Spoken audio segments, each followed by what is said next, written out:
Alright guys, welcome back. Today we're taking a look at the Mcfarlane toys, Knightfall Batman. This is the black variant, and before we start I would just like to say thank you to all the subscribers. Really do appreciate your support. I hope to improve this channel bit by bit as we go along, and I hope you all join me for the ride. So without further ado, let's take a look at this packaging. So this being my first Mcfarlane toys, we'll take a look at this packaging. 22 moving point, Mcfarlane toys, 12 plus. Hey, look, I'm almost old enough to play with this. DC Multiverse, Batman. Ooh, scan code. I bet this is gonna take us somewhere cool. Let's see. Alright, nice, cool.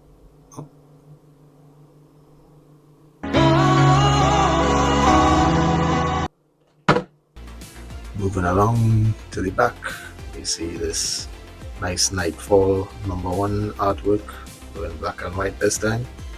Same barcode, legal information. Batman black suit variant, Knightfall.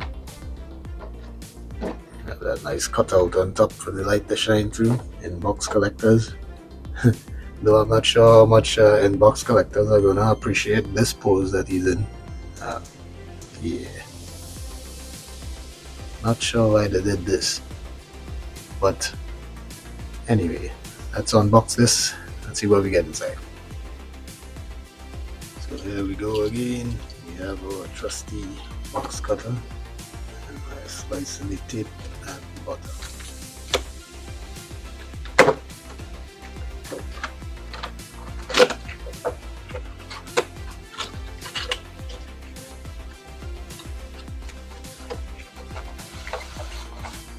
Pretty easy. This tray for now.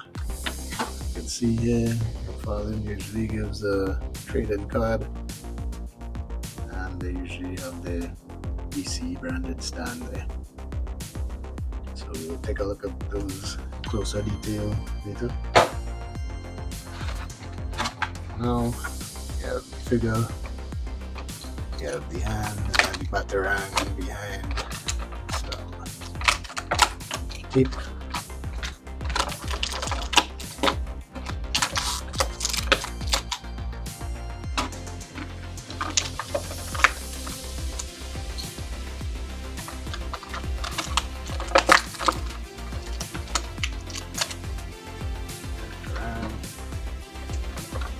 Band, see one with the foot, so attach that from the back.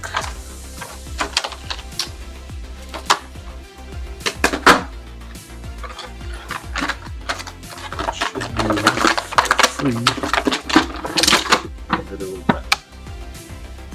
So let's set them up in a decent pose, and we'll take a closer look at the figure.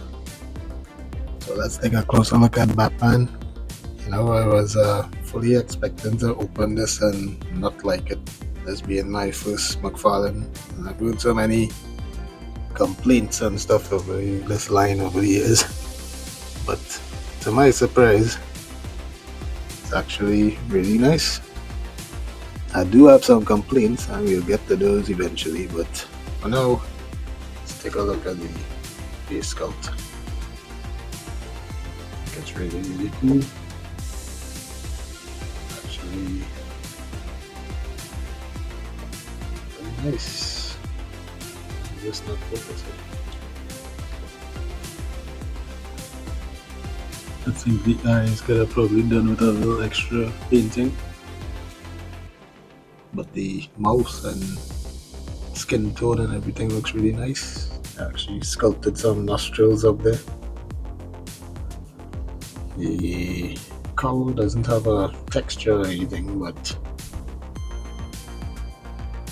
this does look very nice. Cape is very, very soft rubber. it does have a sort of texture to it, almost like a kind of satin shine. The arms, very nice, same kind of finish as on the cape. I'm not sure if that's a paint or what, but there's literally no shading on gray parts of this figure at all, which is kind of a shame. The bat logo there, as you can see, very, very nicely painted, very clean. So this little blotch right there, but under the naked eye you won't even see that. Belt and the trunk piece are actually rubber and one piece. Based on what I could see here, they sort of put the belt a little bit off-centered on mine, which is a little bit annoying, but you know. They did the yellow very nice though. Yellow is usually very hard to do over dark colors like this, so that is pretty nice. No texture, no shading again on the legs, and the boots pretty much just has the same sort of satin finish as the rest of them. So all in all, it looks pretty nice. I was expecting far worse because based on some of the past figures I've seen reviews on and stuff, the face on some of those looked really, really horrible. Behind the cape you can see the bat butt. Belt still nicely painted on the back, and we still have no shading whatsoever on the grey parts. Yet again, I see, such a shame. Very happy to say that this Knightfall Batman looks very nice. So let's take a closer look at his articulation and then we move on to accessories.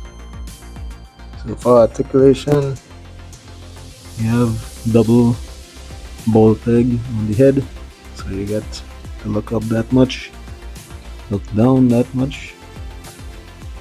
You can tilt, give it that. Can look kind of down to the side and stuff like that as well, so that's pretty cool. Photos and stuff. His shoulders does have this sort of ball joint that goes in there with the sort of cup piece, kind of similar to what you see on like a figure arts or something, except they didn't cut here far enough.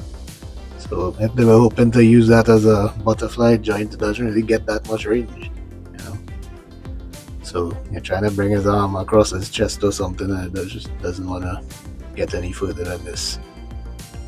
That's why you have to use the elbow to do that. But the shoulders do go up and down and rotate. The bicep does swivel. Has double jointed elbows. The wrist is kind of interesting. They have a sort of a ball peg system going on there. So one half thing and one, so you get the hinge and swivel on it, but you can spin it to get that horizontal movement, which is pretty cool. It's kind of ugly, but you know, functional. The torso top does not get you barely anything.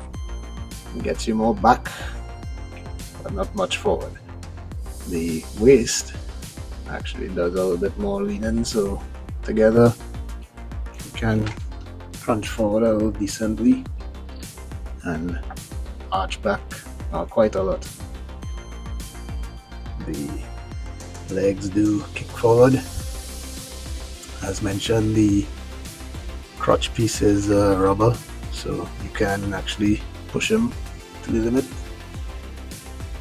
If you leave that in any sort of prolonged posing, it will stretch the material, but once you keep that in mind, you can probably get some nice photos and then put them back into more of a neutral pose. So he does kick forward about that far. The knees are double jointed. He does have a thigh swivel.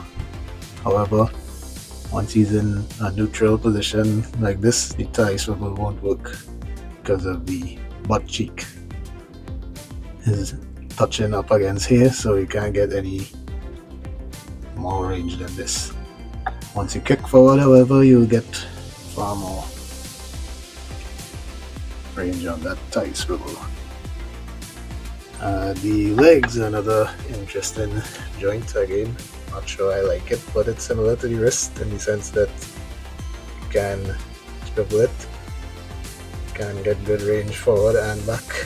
But to get an ankle rocker, you're gonna have to turn it to the side and spin it like that.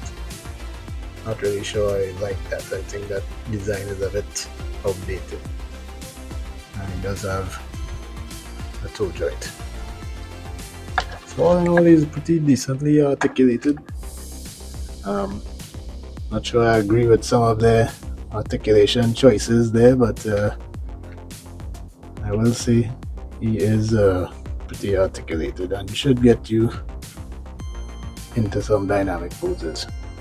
Oh, I forgot to show you all the range going out, which is full split. So there you go. You can also lean very well to the side with the combination of the ball joint at the torso and the ball joint at the waist. So you can get some nice lean-in poses there.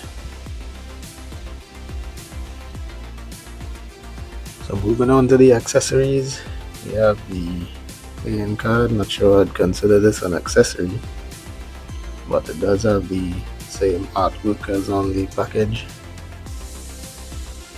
There's a little bio there for Batman.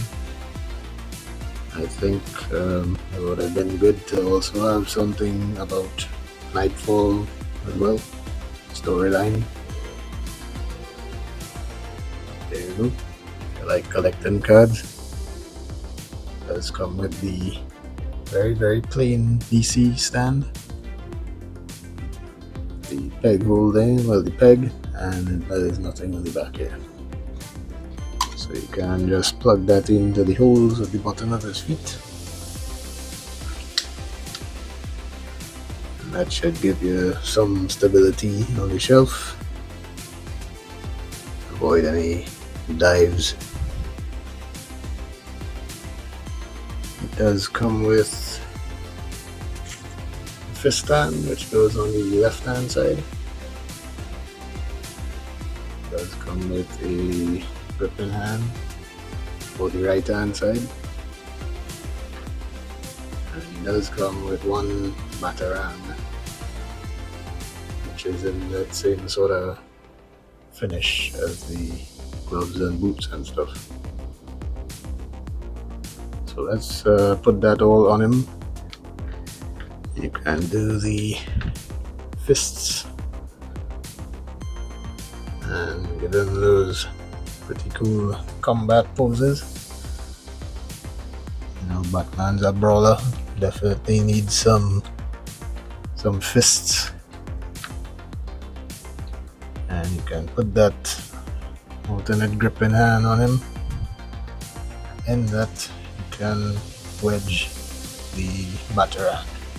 Doesn't exactly hold it the most secure, but you know, it could work. You can get some nice batarang throwing poses with that there. So very small spread of accessories, but you know, at least he does come with something. So let's move on to size comparisons. So for measurement, he does stand about 7 inches tall to the top of his head. To the top of his ears, maybe about 7¼ inches. Here he is standing next to Jada Toys for you.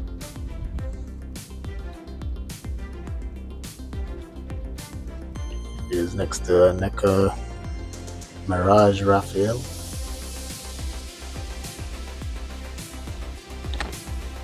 He's next to the good old 1000 Toys bootleg Master Chief.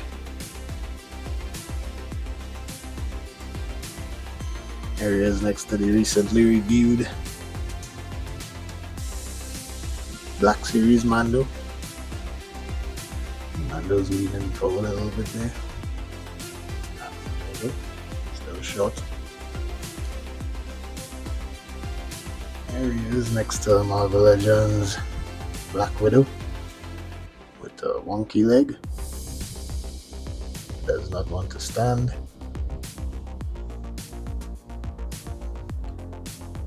Areas next to the Jada Toys. Oops. Jada Toys Chester Cheetah. We just had to steal the show there.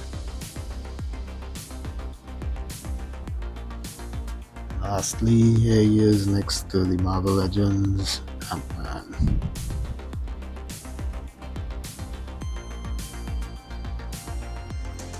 One other size comparison is a figure I dug up from the archives there, and this is the Arts Batman Dark Knight Returns skin. This is from the Arkham City game.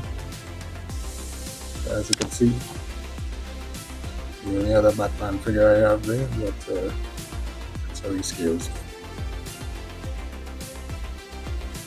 So all in all, I would say this being my first Mcfarlane DC Multiverse figure, I am pleasantly surprised at how it turned out. I do think there are some shortcomings, especially in the lack of shading. I think that would have really brought out this figure and elevated it.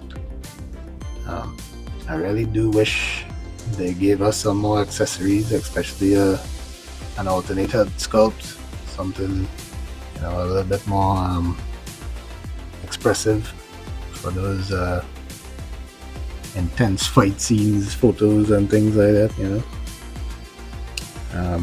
but other than that, I think he is very nice. He is going for like $22 currently, well, last I checked on Amazon. So I do have a link in my description to that if you wanted to check it out. I do think it is one of the nicer Batmans that he did release. The proportions and everything on this looks pretty nice. I don't notice anything looking too weird or off.